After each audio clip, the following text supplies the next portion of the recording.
Hello दोस्तों, मैं आशीष कुमार अपने YouTube channel Bihar GK tricks में आपका स्वागत करता हूं। आज हम लोग एसपीडी के रेलवे समान विज्ञान के अंतर्गत प्रैक्टिस सेट 38 के सभी प्रश्नों को इस वीडियो में देखेंगे। तो यदि आप लोगों ने अब तक हमारा channel Bihar GK tricks subscribe नहीं किया है तो इसे सब्सक्राइब कर लें, साथ ही बेल आइकन को जरूर दबाएं। तो आइए वीडियो को स्टार्ट करते हैं। तो आज का पहला प्रश्न है, रिबोफ्लोविन क्या है?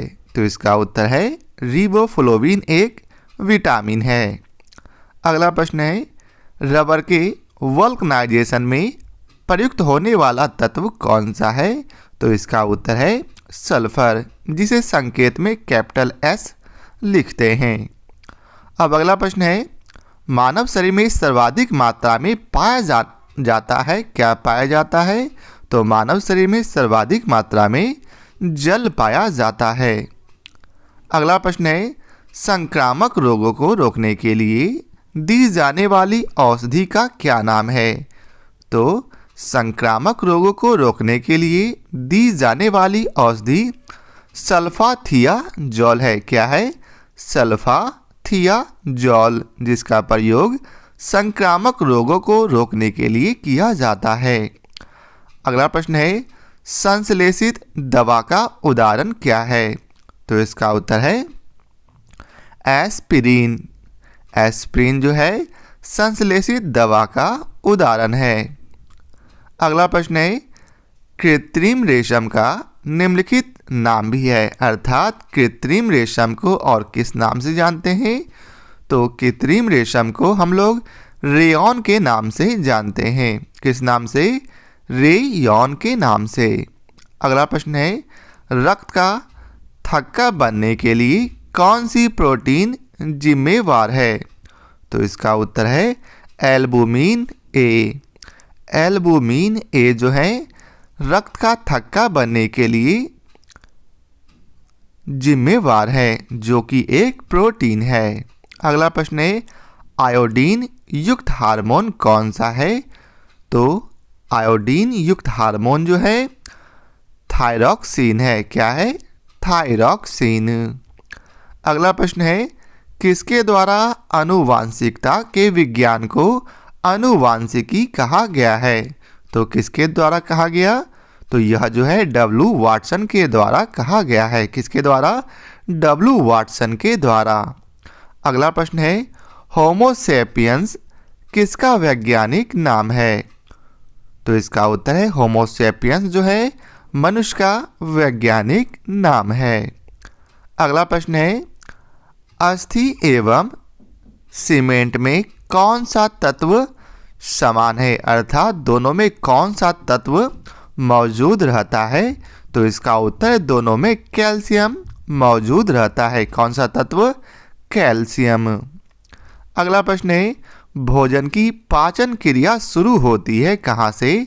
तो भोजन की पाचन क्रिया सबसे पहले मुंह से शुरू हो जाती है। कहाँ से शुरू होती? तो मुंह से।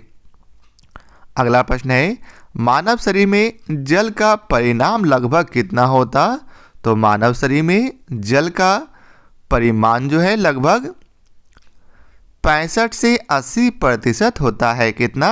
65 से 80%। अगला प्रश्न है, पीत स्रावित होता है किससे? तो पीत जो है लीवर से स्रावित होता है। किससे स्रावित होता? लीवर से। अगला प्रश्न है, एक औसत वयस्क मानव शरीर में हड्डियों की संख्या होती है, कितनी हड्डियां होती है? तो इसका उत्तर है 206, अर्थात वयस्क मानव में 206 हड्डियां होती है। अगला प्रश्न है, नेत्र गोलक किस सेट द्वारा चालित होता है? तो इसका उत्तर है 6 मांसपेशियों के। नेत्र गोलक जो है 6 मांसपेशियों के सेट द्वारा चालित होता है। अगला प्रश्न है, मानव शरीर के संबंध में किसने पूर्ण विवरण दिया है?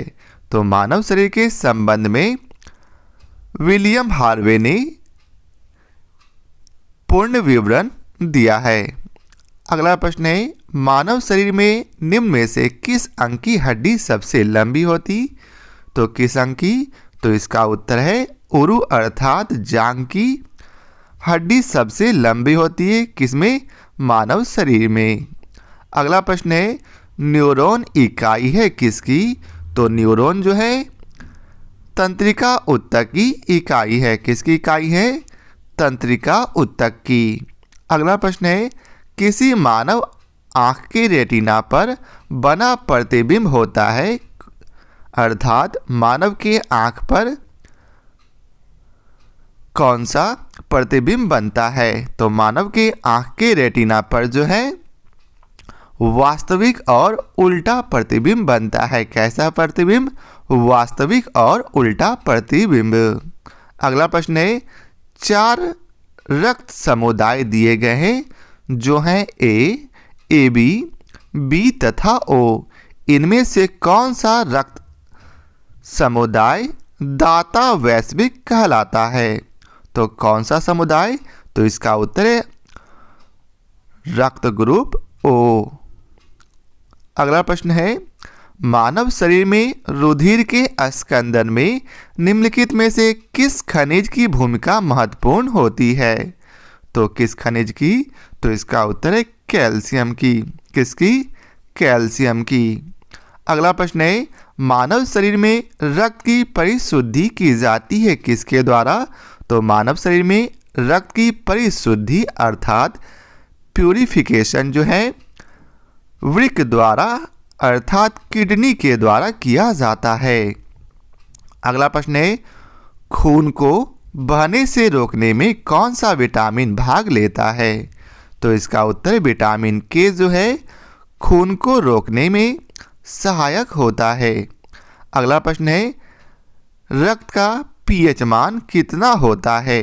तो रक्त का पीएच मान 7 से 8 के बीच अर्थात रियल में इसका पीएच मान 7.4 होता है। तो इसे आप याद रखेंगे तो आपको ऐसे प्रश्न बन जाएंगे कि रक्त का पीएच मान 7 और 8 के बीच होता है। अगला प्रश्न है रक्त उदाहरण है किसका? तो रक्त जो है संयोजी ऊतक का उदाहरण है। किसका उदाहरण है? संयोजी ऊतक का।